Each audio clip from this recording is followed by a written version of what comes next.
My name is Brandon Walker, and I'm a trauma survivor.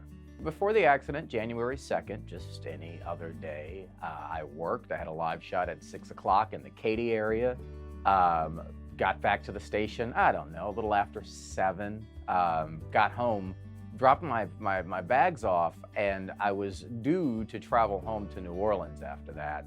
A little tired, I figured, well, I'm just gonna go head to a coffee shop that's just down the block from my apartment. I can just walk over. And so that's where I was before the incident, and that's what happened leading up to the incident. Details for me are fuzzy because I don't remember a collision. I don't remember seeing anything, frankly. I was in a crosswalk, Wesleyan in Norfolk, and apparently I was hit by a truck as I walked in the crosswalk. The truck was attempting a left turn, I guess, perhaps didn't see me, and that's where the collision occurred. What I remember is a few, actually I have no clue how long, but it didn't feel like a long time, and I was told that it was not a long time. EMS arrived, HFD got there like that, and that's where I remember being told, you're on your way to Ventab Hospital, you were just hit by a truck. Much of the injuries were to my face, so fractures across my forehead, also here, broke my nose, some matters with my jawline too, but I also fractured a fair amount of ribs on my left side. The primary motivation, I would say, is just the opportunity to live.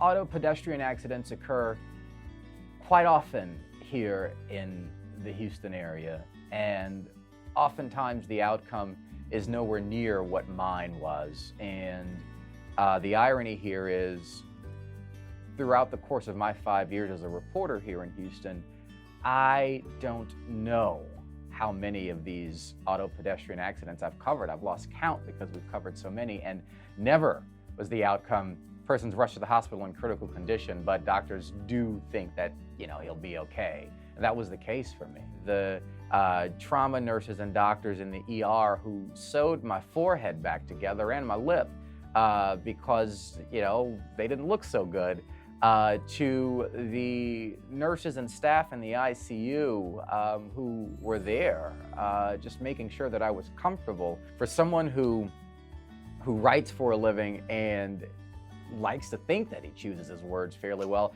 I haven't quite figured out the words to describe how I feel about them and all of the people who've done so much to help me, other than to say thank you.